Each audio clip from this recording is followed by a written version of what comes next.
Okay, this is just a quick addendum to the last video. We got it running and got it started, took it downfield, had a little go on it. Only lasted about 20 seconds and then wouldn't continue to run. Turned the engine off and tried to start it again and it would not start. So I've ordered a new piston and a cylinder and refit them now, and hopefully that's going to sort the problem once and for all. Let's find out what happens. I just have to remove the seat and all the side panels. Then I take the cylinder block, carburetor, the reed valve and the exhaust off. Remove all that, remove the piston head and then replace all the new.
Once all the bolts are removed,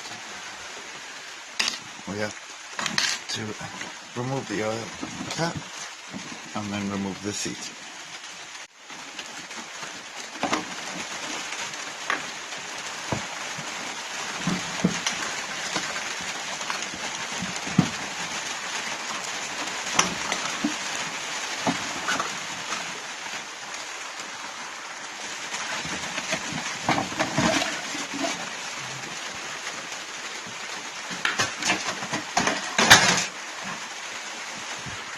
And I just remove the rest of the plastics and then we'll have full access to the engine.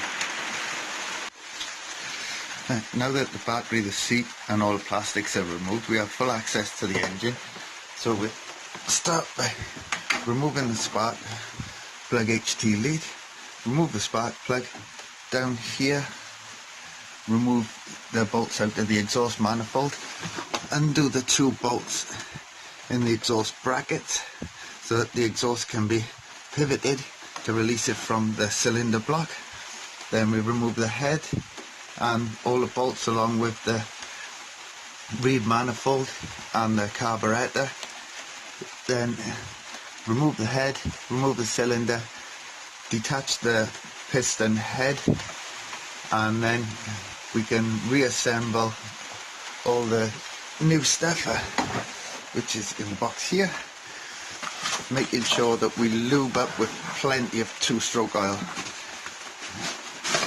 Make sure that it's all nice. New piston barrel and piston head from Naraku. Very nice.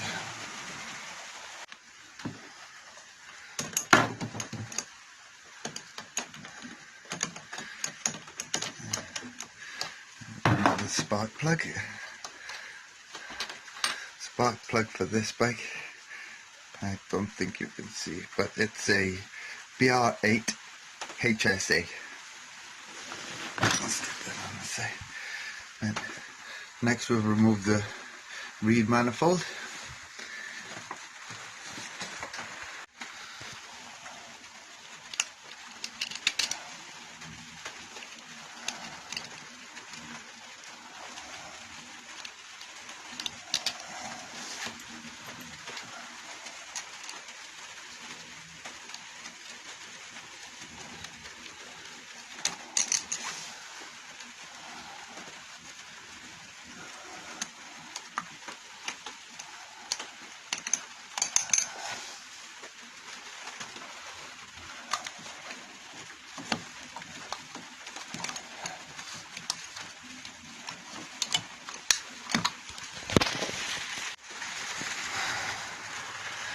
remove the reed, being very careful not to damage it.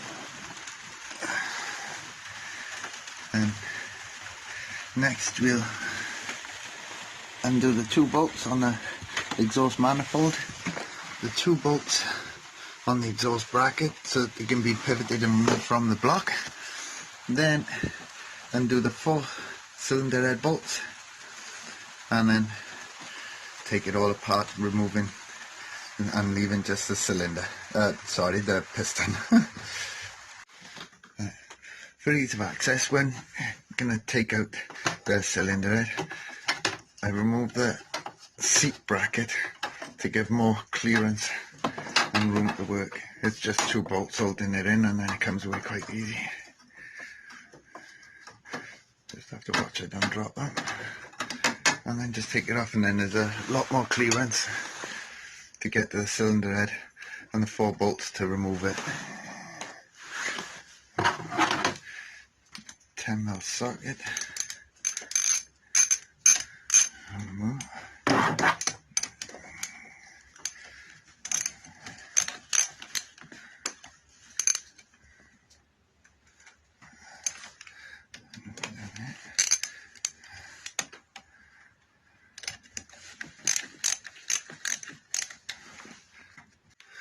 Right, once the old barrel is removed, stick a cloth down behind the piston, because when you take the little pins out to remove the head, you don't want them falling down inside, because that would be seriously bad. And as you can see, when I removed it, it did fling down onto the floor and I had to retrieve it. So now on the side that you didn't take it out, just push out the pin if possible. You need something to help you. Push out the pin and the head comes off. I'm not too bothered about dropping this on the floor or anything, because this is completely no good. All the rings jammed in, scratched up. As you can see, this piston is no good whatsoever, and we have brand new cylinder barrel and piston complete with rings and everything. So putting back together is just the reverse of taking apart. But when you put your piston back on, the piston that I have has exhaust vents in the back. Make sure you put it on the right way. Okay, as you can see, this is the new cylinder barrel and piston. And take the piston out. The rings need to be inserted along with the expander pin. Now the expander pin goes in the bottom ring behind the piston ring, and then the other ring on top. Make sure they go in the right way. As you can see, you've got a spacer pins in there. Make sure that they go in the gaps and they go in right. As you can see on here, you have the exhaust vents. So when you put this in, well, intake vents I should say, sorry, make sure that they line up on there so that it works properly. And that goes down to the reed valve then, which goes on the top, and your exhaust manifold outlet on the bottom. Okay, when putting it all back together, make sure that every piece is lubed up with 2-stroke oil everywhere, and then put it back together so it's nice and free moving and there's not too much friction. Also remember to replace the gaskets on the top and the bottom of the cylinder barrel. There should also be one for the exhaust manifold.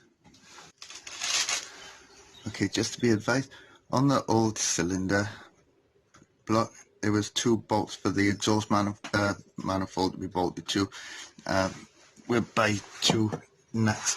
On the new one there isn't any, so I had to find 2 bolts, 10mm, that would just fit in there and lock in place. Okay, that's everything back together now. So what we have to do now is put the seat back on and the plastics, then we're all good to go. Okay, so there you go, it's all back together, side panels and the seats back on, and the battery. Everything's all connected up with a new cylinder barrel and piston in it, and new rings and gaskets. Now all's left to do is take it out the front and give it a try.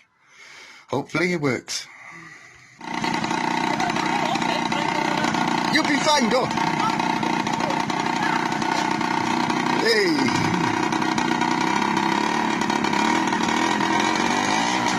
Just rev it. Just rev and go.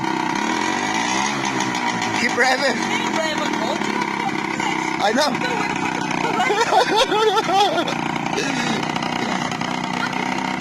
There's no brake, no gears or clutches there, so you just rev it and then all of a sudden go.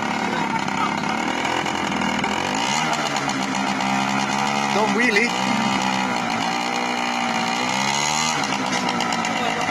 Go on.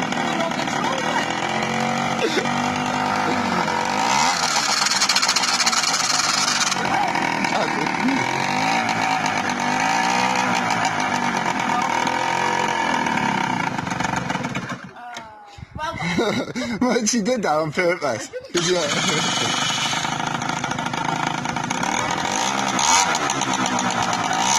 And the brake out. Yeah. It'll go and then really slow.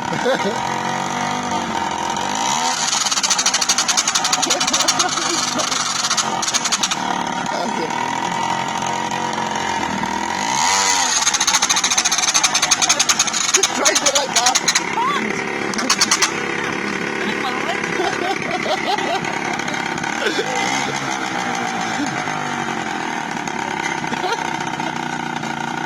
Sit on the bottom there.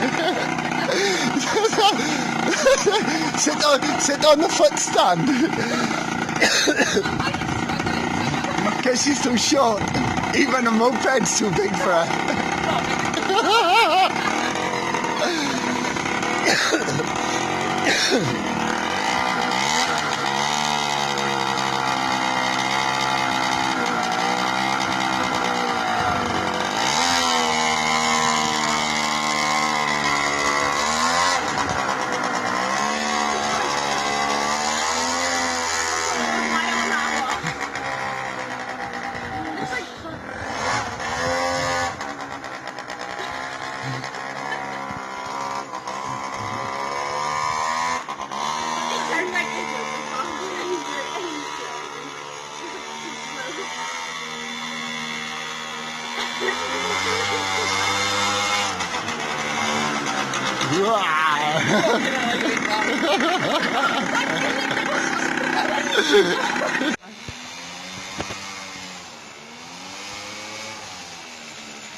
I know.